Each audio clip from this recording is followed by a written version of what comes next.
कर्नाटक विधानसभा चुनाव में बीजेपी का किला ध्वस्त करके कांग्रेस ने न सिर्फ सत्ता में वापसी की बल्कि विपक्षी एकता में भी मजबूत स्थिति अपनी कांग्रेस बनाती दिख रही है। इससे पहले लोकसभा चुनाव 2024 के लिए कांग्रेस को लेकर तमाम विपक्षी पार्टियां एक तरीके से परहेज करती दिखाई दी थी, कभी राहुल गांधी के नाम पर, कभी कांग्रेस के छाते के नीचे इकट्ठा होने को लेकर। लेकिन अब ऐसा नहीं है। कर्नाटक में कांग्रेस को मिली जीत ने उसे एक बार फिर विपक्षी एकता के सेंटर में ला दिया है। एक ताकतवर पार्टी के तौर पर पुरानी पहचान जो थी वो पाने में एक तरीके से कांग्रेस कामयाब होती दिखाई दे रही, जैसे यूपीए के दौरान जो स्थिति दिखाई देती थी। इस रिपोर्ट में हम आपको बताएंगे कि कर्नाटक में जीत के बाद भाजपा की हार में अपनी जीत कैसे ढूंढ रहा है विपक्ष।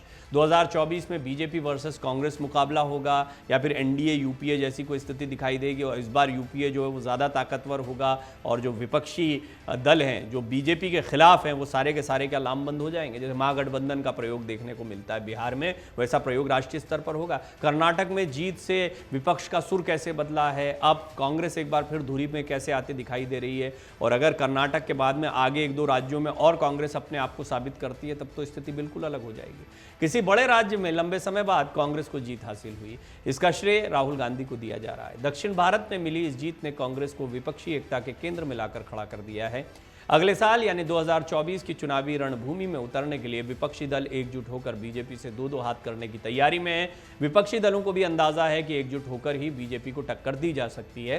कुछ दल जहां पहले कांग्रेस को खास तवज्जो दिए बिना बीजेपी विरोधी दलों को एकजुट करने में लगे थे, लेकिन अब कर्नाटक के विधानसभा चुनाव के नतीजों के बाद तस्वीर बहुत कुछ बदली नजर आ रही है। कांग्रेस का जोश बहुत हाई दिखाई दे रहा है। कैसे? हिमाचल प्रदेश के बाद कर्नाटक का चुनाव जीते हैं तो कांग्रेस के कार्यकर्ताओं में एक नया जोश देखने को मिल रहा है। भारत जोड़ो यात्रा के दौरान भी एक बूस्टर की तरह दिखाई दिया था कार्यकर्ताओं के लिए, और कार्यकर्ताओं को मोटिवेट करना ये बहुत ज़रूरी होता है किसी पार्टी के लिए सबसे पहले। साथ ही देश की सबसे पुरानी पार्टी अब विपक्षी एकता के केंद्र में भी आती दिखाई दे रही है। दावा किया कांग्रेस ने पहले कि हमारा जम्मू कश्मीर से लेकर तमिलनाडु तक आपको कार्यकर्ता मिलेगा, बाकी पार्टियों के क्षेत्रीय स्तर पर है। बात सही है, भले ही जाए जितनी ताकत हो। अब देखिए धीरे धीरे समझते हैं इसको। कर्नाटक चुनाव के नतीजे के बाद पश्चिम बंगाल की सीएम ममता बनर्जी के बयान से कयास लगाए जा रहे हैं कि 2024 में मुकाबला बीजेपी वर्सेस कांग्रेस, बीजेपी विरोधी दल सारे इकट्ठे कर लीजिए या कांग्रेस में होगा।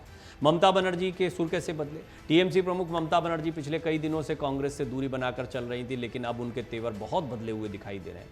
उन्होंने चौंकाने वाला बयान देते हुए कहा कि वो कुछ राज्यों में कांग्रेस का समर्थन करेंगे। साथ ही उन्होंने विपक्षी एकता की वकालत की है। कांग्रेस का समर्थन करने के लिए तैयार हैं, लेकिन कुछ शर्तें रखी हैं कि जहां वो मजबूत है तो वहां हम समर्थन कर देंगे, जहां हम मजबूत हैं वहां हमारा समर्थन करो। ममता बनर्जी ने इसी 15 मई को पत्रकारों के साथ बातचीत में कहा था कि अगर कांग्रेस लोकसभा की 200 सीटों पर लड़ती है तो हम समर्थन देने को तैयार हैं। उन्होंने आगे कहा कि जिन राज्यों में कांग्रेस मजबूत है वहां उसे ही भाजपा के खिलाफ लड़ना चाहिए, हम उसका समर्थन करेंगे, लेकिन कांग्रेस को भी अन्य विरोधी राजनीतिक दलों के प्रति समान रवैया अपनाना होगा। हालांकि आपको बता दें कि कुछ महीने पहले विपक्षी एकता की कवायद पर टीएमसी प्रमुख ममता बनर्जी ने कहा था कि उनकी पार्टी लोकसभा चुनाव में अकेले लड़ेगी, कांग्रेस को किनारे कर दिया गया था। अब ये सारी बातें क्यों हो रही हैं एक बार फिर विपक्षी एकता की? दरअसल अब कांग्रेस के पास बड़ा मौका है। एक तो ये है कि कर्नाटक की जीत के बाद में विपक्षी दलों के सुर बदले हुए, लेकिन कांग्रेस भी कर्नाटक की जीत को एक अपॉर्चुनिटी की तरह ले रही है। वो समान विचारधारा, आज जब केसी वेणुगोपाल, रणदीप सुरजेवाला औपचारिक प्रेस कॉन्फ्रेंस करने आए तो ये स्पष्ट किया गया कि समान विचारधारा वाले राजनीतिक दलों को सिद्धारमैया जब मुख्यमंत्री के और डीके शिवकुमार उप मुख्यमंत्री के तौर पर शपथ ले रहे होंगे तो उनको इस मंच पर बुलाया जाएगा। सिद्धारमैया का शपथ ग्रहण समारोह ये सिर्फ कर्नाटक में जीत का ऐलान नहीं होगा, बहुत मुमकिन है कि ये विपक्षी एकजुटता को दिखाने का एक मंच भी बने। कोई पहला मौका नहीं है, ऐसा पहले भी हो चुका है जब समान विचारधारा के दल, लेकिन कितने आते हैं उसमें से, वो कितने बड़े चेहरे वहाँ पर पहुँचते हैं या प्रतिनिधि ये बड़ा सवाल रहता है। अब लेकिन ऐसा लग रहा है कि कर्नाटक की जीत के बाद विपक्ष भी चाहता है कि वो कांग्रेस के मंच पर लामबंद हो। तो ये मंच इसलिए महत्वपूर्ण है, यहाँ पर जो भी नेता आएंगे, बुलाया तो सभी को जाएगा जो विरोधी ऐसे विपक्षी दल हैं जो बीजेपी का विरोध करते रहे। अब इनमें से आता कौन कौन है और मंच पर किस तरीके से ये तस्वीर दिखाई देती है, 2024 के लिए बहुत महत्वपूर्ण होने वाला होगा। अब अगर विपक्षी एकजुटता की बात करें तो नीतीश कुमार से मुलाकात के बाद ममता बनर्जी के रुख में कुछ बदलाव आया था। फिर नीतीश कुमार कई लोगों से मुलाकात कर चुके हैं। बीजेपी के प्रति नरम रुख अपनाने वाले नवीन पटनायक के भी सुर बदल गए थे। महाविकास अघाड़ी भी उत्साहित दिखाई दे रही है। कर्नाटक में कांग्रेस की शानदार जीत से महाराष्ट्र में महाविकास अघाड़ी भी उत्साहित नजर आ रहा है। पवार, जो शरद पवार हैं, उनके आपसी उठापटक जो चली पार्टी की, उसके बाद उन्होंने कर्नाटक के नतीजों से एक संदेश देखा।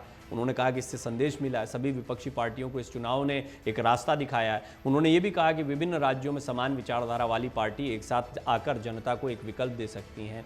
संजय राउत कह रहे हैं अब हमारी लहर आएगी। शिवसेना यूबीटी नेता संजय राउत शिवसेना ने इन्होंने कहा कि कर्नाटक में कांग्रेस की जीत ने पूरे देश में पार्टी के लिए एक दरवाज़ा खोल दिया है। नतीजों से पता चलता है कि तानाशाही हार गई है, मोदी लहर अब खत्म हो गई, अब हमारी बारी है, देश में अब हमारी लहर आएगी। महबूबा मुफ्ती भी यही कहती दिखाई दे रही हैं, उम्मीद की किरण कह रही हैं, और पटनायक ने भी इस पर जो है वो सकारात्मक रूप दिखाया है। पीडीपी के अध्यक्ष जम्मू कश्मीर की पूर्व मुख्यमंत्री महबूबा मुफ्ती ने कर्नाटक चुनाव के नतीजों को उम्मीद की किरण बताया। साथ ही ओडिशा के सीएम और बीजेडी चीफ नवीन पटनायक ने भी बीजेपी पर इशारों में तंज कसा। उन्होंने कहा सिंगल या डबल इंजन की सरकार कोई मायने नहीं रखती, बल्कि सुशासन ही किसी पार्टी को जिताने में मदद करता है। अब 200 सीटों पर कांग्रेस वर्सेस बीजेपी, ये बहुत इंपॉर्टेंट है। कांग्रेस का पहले से ही कई राज्यों में गठबंधन है। बिहार में कांग्रेस का आरजेडी, जेडीयू, लेफ्ट पार्टियों के साथ तालमेल है। झारखंड में झारखंड मुक्ति मोर्चा, कांग्रेस और आरजेडी गठबंधन है।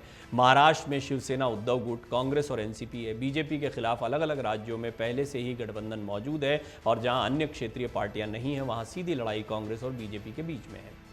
अब कई राजनीतिक विश्लेषक इस पर अपनी अपनी टिप्पणी रखते हैं। अभी कुछ देर पहले मैं भी बात कर रहा था स्टूडियो में, यहाँ पर विनोद अग्निहोत्री जी थे, सुमित अवस्थी थे, और तमाम मेहमानों से जब बातचीत करते तो एक बात बहुत स्पष्ट तौर पर निकल कर आती है कि बदली हुई कांग्रेस में काफ़ी कुछ बदलता दिखाई दे रहा है। उसका अग्रेशन, उसका सोशल मीडिया मैनेजमेंट, उसका बैकअप टीम के साथ में तालमेल, नेताओं का किन चेहरों को आगे रखना है, किन को नहीं रखना है, इन सारी स्ट्रैटेजी पर कांग्रेस बहुत काम कर रही है। और भारत जोड़ो यात्रा के बाद में उसमें एक उछाल भी आया। कर्नाटक के नतीजे और उत्साहित करते हैं। मध्य प्रदेश, राजस्थान में, छत्तीसगढ़ में ज़्यादा ताकत के साथ कांग्रेस लड़ पाएगी।